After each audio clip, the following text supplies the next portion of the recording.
بسم اللہ الرحمن الرحیم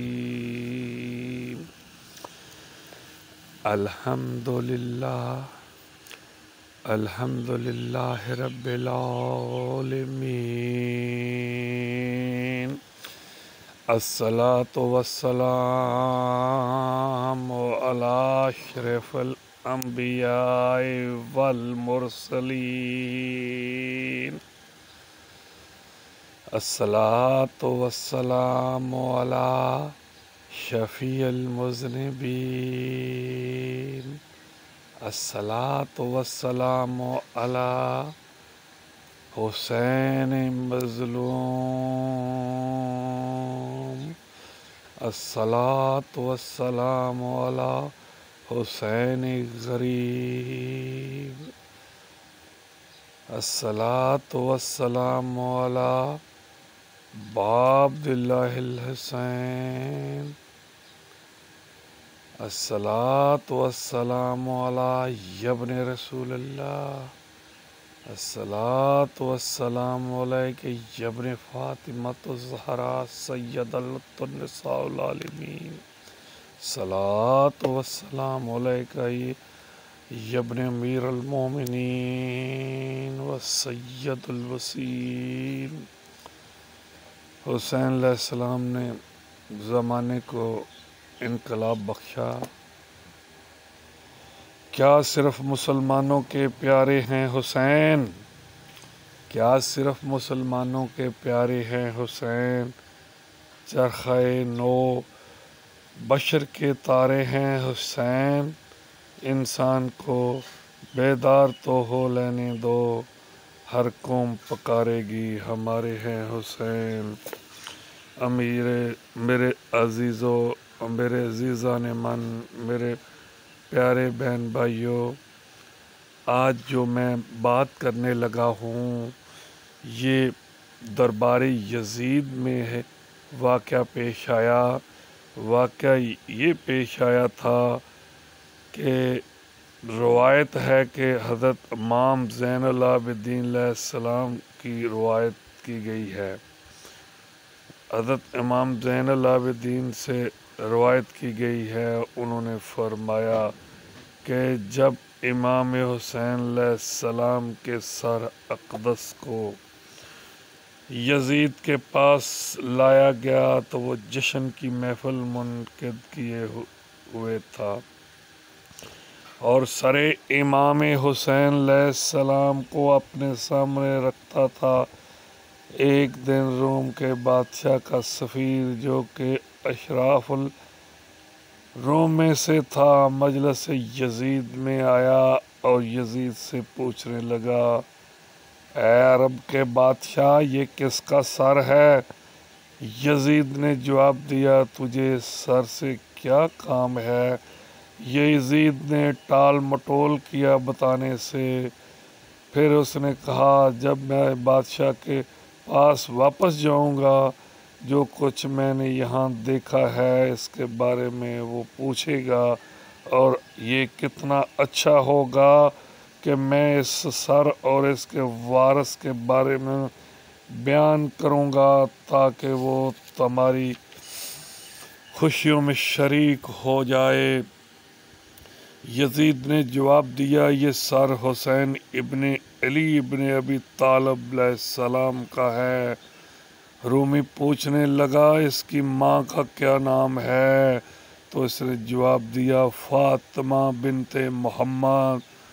نصرانی نے بہت تعجب سے کہا اور گھبرا کے کہا، خوف زدہ ہو کے کہا، نصرانی نے کہا، وائے ہو تم پر، لعنت ہو تم پر اے بادشاہ، تمہارے دین پر، جو دین یزید تیرا ہے، میرا دین تمہارے دین سے بہتر ہے، کیونکہ میرا باپ حضرت داؤد علیہ السلام کی نسل سے ہے، میرا اور ان کے درمیان بہت فاصلہ ہے، پھر بھی تمام نصرانی میری تعظیم کرتے ہیں اور میرے پاؤں کی خاک کو تبرک کے طور پر اٹھاتے ہیں۔ جبکہ حسین اور تمہارے پیغمبر کے درمیان صرف ایک ماہ کا فاصلہ ہے، تم کیسے دین رکھتے ہو، تم کیسے مسلمان ہو؟ اس کے بعد یزید سے کہنے لگا، کیا تو نے گرجا حافر کی داستان سنی ہے؟ اس نے کہا، بیان کرو، سناؤ۔ اس عیسائی نے کہا، عمان اور چین کے درمیان ایک دریا ہے کہ جس کو عبور کرتے ہوئے 1 سال لگتا ہے۔ اس دریا کے درمیان کوئی آبادی نہیں سوائے ایک شہر کے جو دریا کے درمیان ہے، جس کی لمبائی اور چوڑائی 80 فرسخ ہے۔ 1 فرسخ 3 میل کا ہے۔ کرۂ زمین پر اس سے بڑا کوئی شہر نہیں۔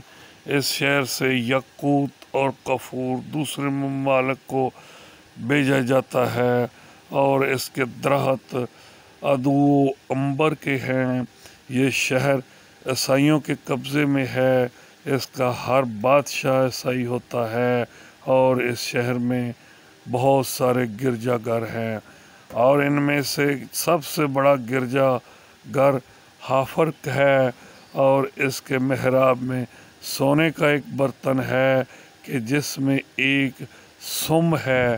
مشہور ہے کہ اس گدھے کا سم ہے جس پر حضرت عیسیٰ علیہ السلام سوار ہوتے تھے، اور اس برتن کو ریشمی کپڑوں کے ساتھ لپیٹا گیا۔ ہر سال عیسائی کثیر تعداد میں دور دراز سے اس گرجے گھر کی زمین کے لیے آتے ہیں، اور اس برتن کے گرد طواف کرتے ہیں، اس کا بوسہ لیتے ہیں، اس جگہ پر خدا سے اپنی حاجات طلب کرتے ہیں۔ یہی ان کا عقیدہ ہے اور یہی ان کا عمل ہے۔